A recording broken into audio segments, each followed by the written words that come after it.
نماز یوم الجمعہ السلام علیکم ورحمۃ اللہ وبرکاتہ۔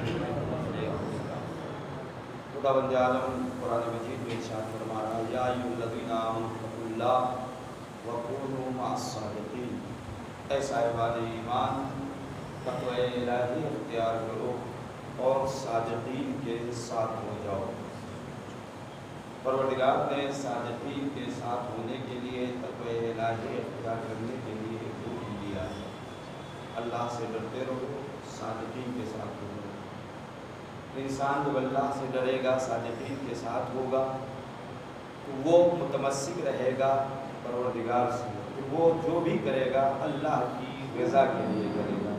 اور اگر کسی نے اللہ کو چھوڑ دیا، صادقین یعنی اہل بیت کو چھوڑ دیا، پھر وہ گمراہ، ایسا انسان پھر اللہ بھی اس کا ساتھ نہیں دیتا ہوا نظر آئے گا۔ قرآن مجید میں پروردگار ارشاد فرما رہا ہے، وَمَن يُضْلِلِ اللَّهُ، اور جس کو خدا گمراہی میں چھوڑ دے، جس کو خدا گمراہی میں چھوڑ دے، فَمَا لَهُ مِن وَلِيٍّ مِّن بَعْدِهِ، پھر اس کا کوئی بھی مددگار سرپرست اللہ کے بعد نظر نہیں آتا ہے، اللہ کے بعد پھر اس کا کوئی بھی مددگار نہیں ہے۔ وَتَرَى الظَّالِمِينَ، اور تم ظالمین کو دیکھو گے، لَمَّا رَأَوُا الْعَذَابَ، جب وہ عذاب کو دیکھیں گے، ظالمین جب عذاب کو دیکھیں گے تب تم ظالمین کو دیکھو گے، یقولون، یہ کہتے ہوئے نظر آئیں گے، هَلْ إِلَىٰ مَرَدٍ مِّن سَبِيلٍ، کیا واپسی کا یہاں سے اب واپسی کا کوئی راستہ ہے؟ یہ سوال کریں گے ظالمین، کیا یہاں سے بچنے کا، نکلنے کا کوئی راستہ ہے کہ میں واپس دنیا میں جاؤں اور پھر سے نماز روزہ اور یہ نیک اعمال، جو غلط اعمال میں کر کے آیا ہوں، اب کیا کوئی واپسی کا راستہ ہے کہ میں واپس جاؤں اور نیک اعمال انجام دوں؟ وہ راستہ ختم، ٹائم ختم، اللہ نے جو وقت دیا تھا اس میں جو تم نے کیا، اب اس کے بعد اب نہ نماز پڑھ سکتے ہو، نہ روزہ رکھ سکتے ہو، نہ کوئی عمل کر سکتے ہو۔ ہاں، دنیا والوں نے اگر تمہارے لیے کچھ بھیج دیا تو وہ مل سکتا ہے، لیکن مسئلہ یہ ہے کہ ہم تربیت تو کریں ویسی کہ جو ہماری اولاد ہمارے لیے کچھ کرے۔ ہماری اولاد نے تو قرآن پڑھا ہی نہیں ہے، وہ قبر پہ آ کے سائنس کی کتاب پڑھے گا تو کیا اس سے ثواب ملے گا؟ سائنس پڑھنا ضروری ہے، دنیاوی تعلیمات کے ساتھ ساتھ دینی تعلیم بھی واجب ہے۔ جواب دہ ہوگا باپ، تم نے قرآن کیوں نہیں پڑھایا، کیوں نہیں سکھایا قرآن؟ تو سائنس کی کتاب اگر قبر پہ پڑھنے لگے تو باپ کو ثواب نہیں ملے گا۔ ہاں، قرآن کی اگر تلاوت کرے گا، ایک آیت بھی پڑھے گا تو مرنے والے کو ثواب ملے گا۔ صلوات بھیجو محمد وآل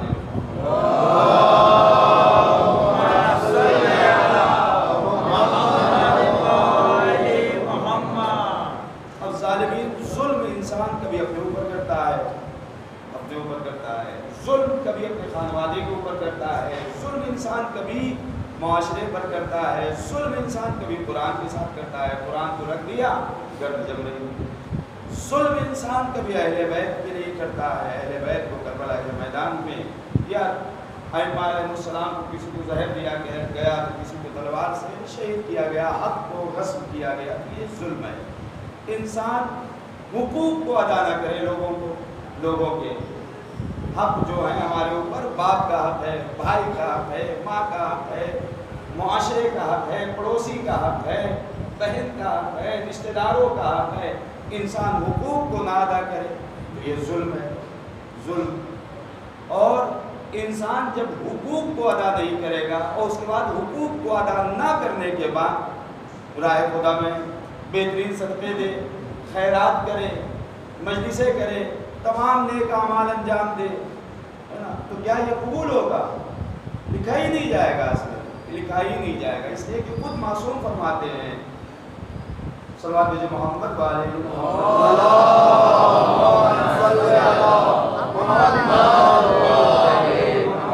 فرماتے لا صدقۃ وذو رحم محتاج، وہ صدقہ نہیں ہے جب آپ کا رشتہ دار محتاج ہو، آپ کے گھر کا بھائی محتاج ہو، آپ کا باپ دوسروں کے دروازے پہ روٹیاں توڑ رہا ہو اور آپ اپنے جو کرتے رہیں، کتنا بھی کار خیر کرتے رہیں، وہ صدقہ نہیں ہے۔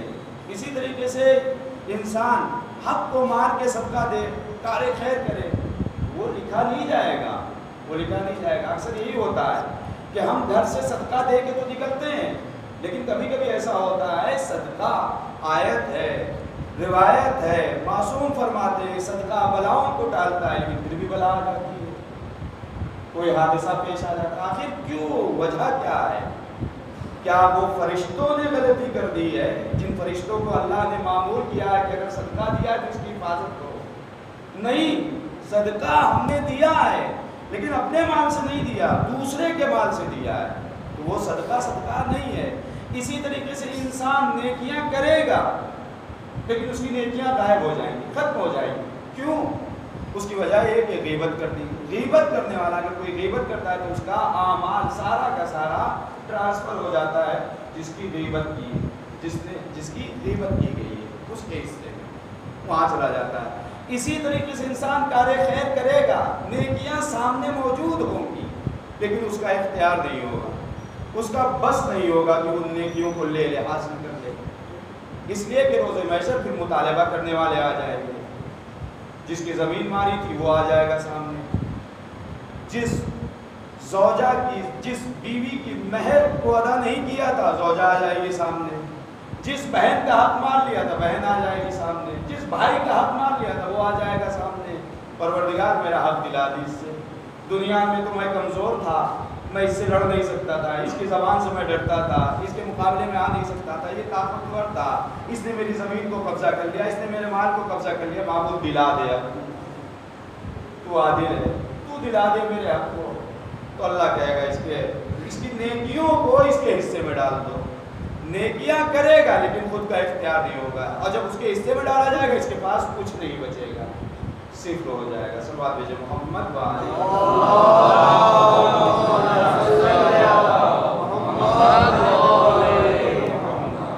تو یہ کہیں گے کہ کیا یہاں سے پلٹنے کا کوئی راستہ ہے؟ تو اب تو راستہ ختم ہو گیا۔ پھر اس کے بعد ولا تعددوا، اللہ فرما رہا ہے کہ تم زیادتی مت کرو، اپنی حد میں رہو، جو تمہارا حق ہے اسی کو لو، اس کے علاوہ حق کو پامال مت کرو۔ ان اللہ لا يحب المعتدین، اللہ حق کو پامال کرنے والے کو، تجاوز کرنے والے کو دوست نہیں رکھتا ہے، اللہ ایسے لوگوں کو نہیں چاہتا ہے۔ اور اس کے بعد معصوم فرماتے ہیں ان اعظم المثوبہ الانصاف، بزرگ ترین ثواب، بہترین ثواب انصاف کرنا ہے لوگوں کے ساتھ۔ اگر کسی کا حق ہے تو اسے واپس کر دو، کسی کی غیبت کی ہے اس سے معافی مانگ لو۔ یہاں تھوڑی سی شرمندگی ہوگی لیکن جب نامہ اعمال اگر خدا نخواستہ بائیں ہاتھ میں مل گیا اور کتاب کو کھولا تو اس میں سب کا سب غائب، کہیں ایسا نہ ہو جائے گا۔ یہاں تھوڑی سی شرمندگی ہوگی، وہاں کی شرمندگی سے انسان بچ جائے گا۔ تو بہترین ثواب انصاف کرنا ہے، لوگوں کے ساتھ انصاف کرے انسان۔ اور اس کے بعد امام فرماتے ہیں سید الاعمال ثلاثۃ، سید اعمال، بزرگ اعمال تین ہیں۔ الانصاف الناس من نفسک حتی لا ترضى بشیء الا رضیت لهم مثلہ، لوگوں کے ساتھ انصاف کرنا، اور انصاف اس طریقے سے کرنا جس چیز کو تم خود اپنے لیے پسند کرتے ہو اسی چیز کو اس کے لیے بھی پسند کرو۔ اگر تم پسند کرتے ہو تمہارا مال غصب نہ ہو، تمہارا مال ضائع نہ ہو، تو تم یہ بھی پسند کرو کہ وہ میرا جو بھائی ہے، جو مسلمان ہے، جو مومن ہے، جو ہمارے ساتھ رہتا ہے، اس کا بھی مال غصب نہ ہونے پائے، اس کا بھی حق ضائع نہ ہونے پائے، نمبر 1۔ اور اس کے بعد انصاف کرو۔ دوسری چیز وَمَوَاسَاتُكَ الْأَخَ فِي الْمَالِ، اور اپنے مال میں سے اپنے بھائیوں کی مدد کرو۔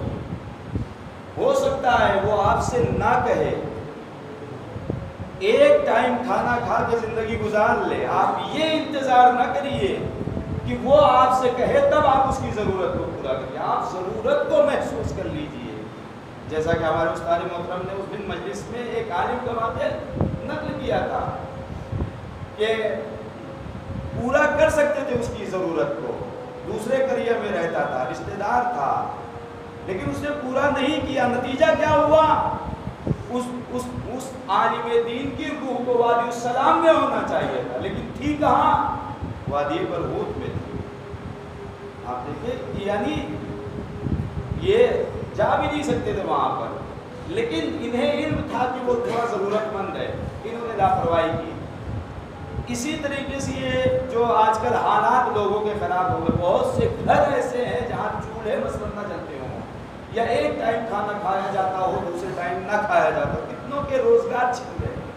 تو جو صاحب مال ہیں ان کے لیے فرض ہے وہ رقوم شرعیہ حقوق کو نکالے جو اللہ نے حق ڈال رکھا ہے، خمس ہے، زکوٰۃ ہے، فطرہ ہے، جو کچھ بھی ہے نکالو اور ضرورت مند تک پہنچاؤ۔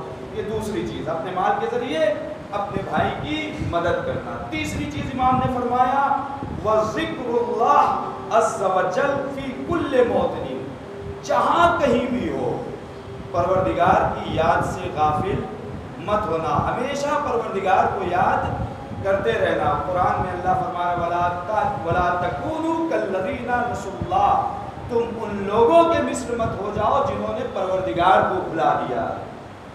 اور یہی آیت امام حسین علیہ مقام نے، جو ابھی میں پڑھوں گا، روز عاشور تلاوت فرمائی تھی، اور کے لشکر کے سامنے تلاوت فرمائی تھی۔ استحوذ علیہم الشیطان، ان کے اوپر شیطان مسلط ہو گیا، فانساہم ذکر اللہ، اللہ کے ذکر کو بھلا دیا ہے شیطان نے ان لوگوں سے۔ اولئک حزب الشیطان، یہ سب کے سب شیطانی گروہ ہیں، شیطانی گروہ ہیں سب کے سب۔ امام فرماتے ہیں لشکر کی طرف، الا آگاہ ہو جاؤ، انا حزب الشیطان هم الخاسرون، شیطان کا گروہ ہمیشہ گھاٹا اٹھانے والا ہے، نقصان اٹھانے والا ہے، خسارت اٹھانے والا ہے۔ معصوم فرماتے ہیں ذکر پروردگار کے سلسلے میں چکے امام فرماتے ہیں ذکر کے اقسام، کبھی ذکر اللسان، زبان سے انسان ذکر پروردگار کرے، ذکر النفس، اپنے نفس کے ذریعے پروردگار کا ذکر کرے، ذکر الروح، اس کی روح ذکر پروردگار کرے، ذکر القلب، اس کا دل ذکر پروردگار کرے، وہ ذکر العقل، اور اس کی عقل ذکر پروردگار کرے۔ اس کے بعد معصوم فرماتے ہیں ذکر اللسان، زبان کا کیا ذکر ہے؟ الحمد والثناء، ہر حال میں پروردگار کا شکریہ ادا کرے، پروردگار کا، اس کی مدح کرے ہمیشہ ہر حال میں۔ اگر حالات اچھے ہیں تب بھی پروردگار تیرا شکر، تھوڑے سے حالات نرم ہو گئے تب بھی پروردگار تیرا شکر، ایک ٹائم کا کھا رہے ہیں پروردگار تیرا شکر، 2 ٹائم کھا رہے ہیں پروردگار تیرا شکر، زبان سے ہر حال میں پروردگار کا شکر ادا کرتا رہے۔ ذکر النفس، نفس کا ذکر، نفس کا ذکر امام نے فرمایا جہد والانا، جد و جہد کرنا، تلاش کرنا، کوشش کرنا، یہ نہیں کہ گھر میں بیٹھ جانا، لاک ڈاؤن چل رہا ہے اب تو ملے گا ہی نہیں، کہیں روزگار ہی نہیں ملے گا، نہیں، تلاش کرو، نکلو گھر سے باہر، کوشش کرنا، تمہارا کام ہے، رزق دینا میرا کام ہے، پروردگار کا وعدہ ہے۔ جناب مریم جب رزق کا معاملہ آیا تھا تو پروردگار نے یہی کہا تھا جناب مریم سے، اس سوکھے ہوئے درخت کی طرف جاؤ، اس کو ہلاؤ۔ ایک کمزور خاتون جس نے ابھی بچے کو جنم دیا ہو، کتنی طاقت ہوگی، اور اگر وہ ہلا دے گی پیڑ کو تو کیا پیڑ ہلے گا؟ لیکن نہیں، رزق کے معاملے میں پروردگار کہہ رہا نہیں، تم جاؤ وہاں تک، ہلانا تمہارا کام ہے، اس سوکھے ہوئے درخت کو ہرا بھرا بنانا میرا کام ہے، رزق کی تلاش میں جانا تمہارا کام ہے، رزق دینا میرا کام ہے۔ صلوات بھیجے محمد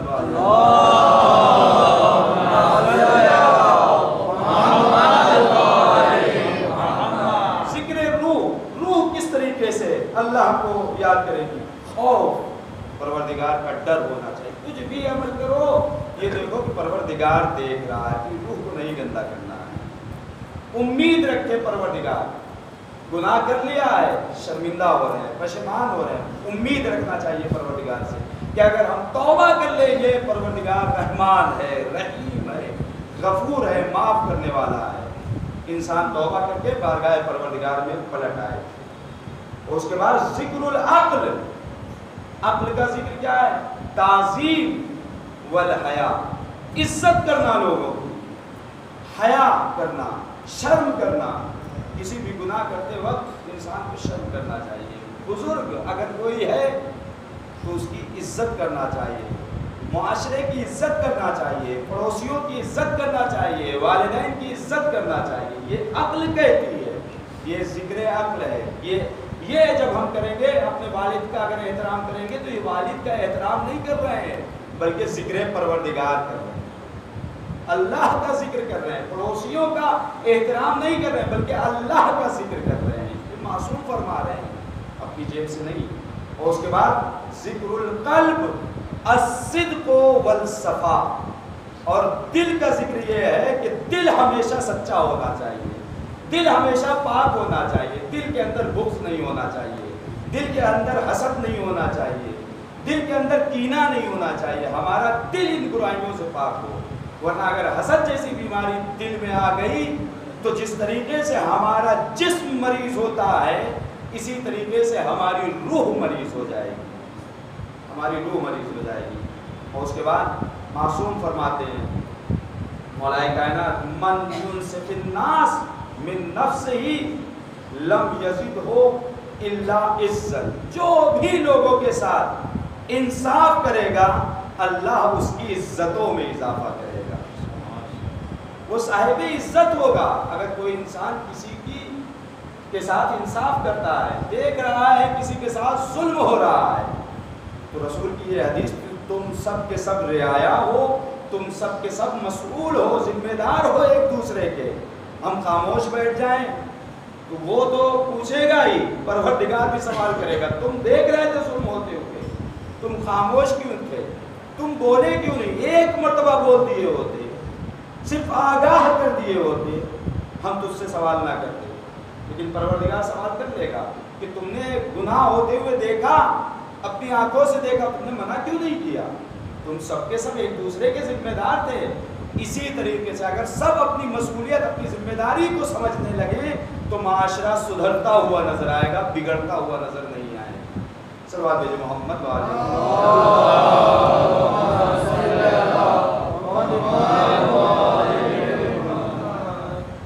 من واسع الفقیر من مالہ وانصف الناس من نفسہ. جو بھی مدد کرتا ہے اپنے مال سے کسی فقیر کی، رسول فرماتے ہیں فذلک المؤمن حقا، بس یہ انسان حقیقت میں واقعی مومن ہے. واقعی مومن ہے یہ انسان جو انصاف کرتا ہے. یہ نہیں کہ لوگوں کا حق مار دے کوئی. تو یہ ہماری ذمہ داری، اگر ہم اہل بیت سے متمسک ہیں اور ہم دیندان ہیں، دیندان، دین کو جاننے والے ہیں. لوگ دیندان تو ہوتے ہیں لیکن دیدار نہیں ہوتے. دیندان ہونا کمال نہیں ہے میرے عزیزوں، دین کا جاننا کمال نہیں ہے. دین کو جاننا تو غرب والے بھی جانتے ہیں. دین، اسلام پہ کتابیں لکھی ہیں. اہل ہنود ہندو بھی دین کو جانتے ہیں، ہمارے دین کو. اسلام، بہت سے لوگ اچھی طریقے سے اسلام کو پڑھتے ہیں. دیندان ہونا کافی نہیں ہے، دیدار ہونا کافی ہے. دیدار ہونا کافی ہے، دیدار ہونا. اور جب انسان دیدار ہوگا تو وہ پھر اسے بہت زیادہ امام سے ملاقات کرنے کے لیے دعاؤں کی ضرورت نہیں پڑے گی، بہت سے چلے کرنے کی ضرورت نہیں پڑے گی. خود امام اس کی ملاقات کے لیے آئے گی. جب کردار صحیح ہو جائے گا انسان کا، کردار پاکیزہ ہو جائے گا، کردار اگر انسان کا سنور جائے گا تو خود امام، جیسا کہ ایک لوہار کا واقعہ ہے. امام اس کی دکان پر بیٹھے ہوئے تھے. امام اس کی دکان، ایک شخص جو ہے عمل وغیرہ، چونکہ تفصیلی باتیں ہیں میں مختصراً عرض کر رہا ہوں، یہ تفصیلی ہے، تفصیل سے نہیں. اس نے امام سے ملاقات کرنے کے لیے بہت دعائیں کی، مسجد سہلہ میں جا کے عمل کیا، اور جو چیز یہاں تک کہ علم جفر سے بھی استفادہ کیا اس نے، لیکن امام سے ملاقات نہیں ہوئی. اس کے اوپر یہ ہوا کہ فلاں شہر میں جاؤ اور وہاں جا کے تمہیں یہ توفیق حاصل ہوگی. اور اس کے بعد وہاں جا کے اس نے عمل کرنا شروع کیا تو اس کو بتایا گیا کہ فلاں لوہار کی دکان پر جاؤ، وہاں امام بیٹھے ہوئے، ملاقات ہو جائے گی. جب یہ پہنچا تو دیکھا کہ امام بیٹھے ہوئے ہیں، امام نے اس کی طرف اشارہ کر دیا خاموش ہو. تھوڑی دیر میں ایک بوڑھی عورت آ گئی اس لوہار کے پاس. آنے کے بعد اس نے اپنے تالے کو دیا کہ میں ضرورت مند ہوں، میں حاجت مند ہوں، مجھے 3 روپیہ، مثلا میں روپے کی مثال دیتا ہوں تاکہ بچوں کو سمجھ میں آ جائے، 3 روپیہ مجھے دے دو، مجھے 3 روپے کی ضرورت ہے. لوہار نے دیکھا اس کے تالے کو، کہا یہ تالا تمہارا بالکل صحیح ہے، میں چابی بنا دیتا ہوں، یہ 3 روپے کا نہیں بلکہ 10 روپے کا ہو جائے گا، اگر تو چاہتی میں اس کی چابی بنا دیتا ہوں. اس نے کہا، بوڑھی عورت نے کہا نہیں مجھے چابی کی ضرورت نہیں ہے، 3 روپے کا مجھے دے دو. کہا نہیں اس کی قیمت زیادہ ہے، اس میں کوئی خرابی نہیں ہے، میں 3 روپے کا نہیں لے سکتا، ہاں اس کو میں 7 روپے میں لے لوں گا، 8 روپے میں مثلا یہ بک جائے گا، 1 روپیہ میں نفع لوں گا، 7 روپے میں تجھ سے لے لوں گا. اس نے مذاق سمجھا، چلی گئی اور دیگر دکانوں پہ گئی، کسی نے خریدا نہیں. مجبوری کا سب نے فائدہ اٹھانا چاہا کہ نہیں 2 روپے کا دے دے، نہیں 1 روپے کا دے دے، نہیں 50 پیسے کا دے دے. اس طریقے سے لوگوں نے کہہ کے 3 روپیہ قیمت کسی نے دینا گوارا نہیں کیا. یہ بڑھیا کون تھی؟ ضرورت مند تھی، حاجت مند تھی، اس کو 3 روپے کی ضرورت تھی. اسی طریقے سے ہمارے درمیان اگر کوئی مریض ہوتا ہے یا کسی کے ہاں کوئی آفت آتی ہے، پتہ چلا زمین بیچنے جا رہا ہے تو جو اصل قیمت ہے وہ نہیں ملتی، موقع کا فائدہ اٹھانا چاہیے. موقع کا فائدہ، لوگوں نے بھی موقع کا فائدہ اٹھانا چاہا. آخر کار پلٹ کے اس لوہار کی دکان پہ بوڑھی عورت آتی ہے، آنے کے بعد کہتی ہے تو مجھے 3 روپیہ دے دے، یہ تالا رکھ لے. اس لوہار نے اب کچھ نہیں کہا، نکالے 7 روپے اس کو دے دیے. کہا یہ تیرا حق ہے، تو بھی مسلمان ہے، میں بھی مسلمان ہوں، میں نے اللہ سے عہد و پیمان کیا، میں تیرا حق مار نہیں سکتا، تیری حقیقی قیمت 7 روپیہ میں تجھے دیتا ہوں. اور اس کے بعد وہ بڑھیا وہاں سے گئی. امام کی خواہش جو کر رہا تھا، زیارت کی، دیدار کی جو خواہش کر رہا تھا، امام نے اس کی طرف دیکھا اور دیکھنے کے بعد کہا مجھ سے ملاقات کرنے کے لیے بہت زیادہ عمل کرنے کی ضرورت نہیں ہے، اپنا کردار ایسا بنا لو تمام دکان اس شہر میں کہیں نہیں بیٹھا، اس بوڑھے کی دکان پر آ کر بیٹھا. انسان کا اگر کردار اچھا ہوتا ہے تو امام وقت ملاقات کرنے کے لیے آتا ہے. کردار اچھا نہیں ہے تو لاکھ ہم نے زیارتیں کر لی ہوں، زیارت کا ثواب ہے، جنت واجب ہے، سب کچھ ہے، لیکن میرے عزیزوں جنت نہیں ملے گی. ثبوت ہے میرے پاس، میں اپنی جیب سے نہیں کر رہا ہوں، نہیں ملے گی جنت اگر آپ کا کردار اچھا نہیں ہے. امام کی زیارت تو یزید نے بھی کی تھی، شمر نے بھی کی تھی، معاویہ نے بھی کی تھی یا نہیں کی تھی، اور تمام لوگوں نے، دشمنان نے کی تھی. تو کیا اس زیارت کا فائدہ انہیں ملے گا؟ انہیں جنت میں اللہ ڈال دے گا؟ نہیں ڈال سکتا ہے. جب تک کردار اچھا نہیں ہوگا زیارت فائدہ نہیں پہنچائے گی. اگر ہمیں اپنی زیارت سے فائدہ حاصل کرنا ہے تو اپنے کردار کو سنوارنا ہوگا. بسم اللہ الرحمن الرحیم. قل هو اللہ احد اللہ الصمد لم یلد ولم یولد ولم یکن له کفوا احد.